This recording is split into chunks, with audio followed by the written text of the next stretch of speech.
Mirë mbrëma TikToku. Qa do bë? Përshëndetje TikToku. Qa po bëj.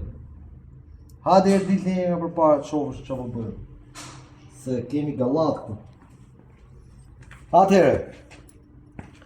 Përshëndetje TikToku. Ritakohemi sërish me...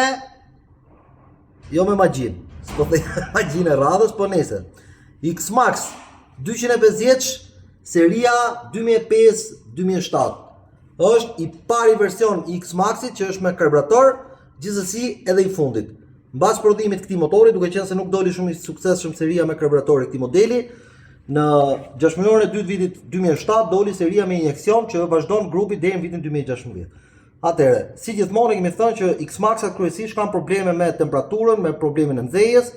Sot ne konstatuam disa probleme, bllokimi i radiatorit total i bllokuar, pompa ujtit duhet ndruar në erë se shikoni silikonin këtu, on fire silikoni për qeft vet. Dhe ke pjesa termostatit këtu.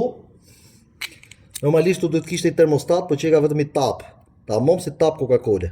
Pra, kjo është gjendje skandaloze, motori patjetër duhet të ketë termostat, sepse nëse motori nuk ka termostat, atëherë nuk përfton grupi temperaturën e vet dhe punimi i motorit është skandaloz, djegja e karburantit nuk bëhet në mënyrën e duhur.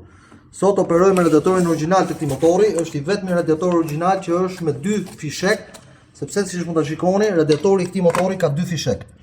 Ka fishekun primar dhe fishekun sekondar, njëri nga fisheket është fishek emergjence që e mban motorin në emergjencë. Atëherë duhet patjetër radiatori i ri, nuk ka më sajesa. Gjithashtu edhe termostati do vendoset i ri dhe origjinal, gjithashtu në këtë mes kur vendoset kryset, vendoset edhe pompa ujtit gjithashtu e re. Sepse me sistemin e ujtit, duke qenë se ky motor ka shumë probleme, atëherë edhe ne operojmë me pjesët origjinale dhe me pjesët e reja që ky motor mos të rikthehet më për të njëjtin problem, dhe këtë e rekomandoj dhe juve. Ndaj, kujdes se ku shkelni. Faleminderit.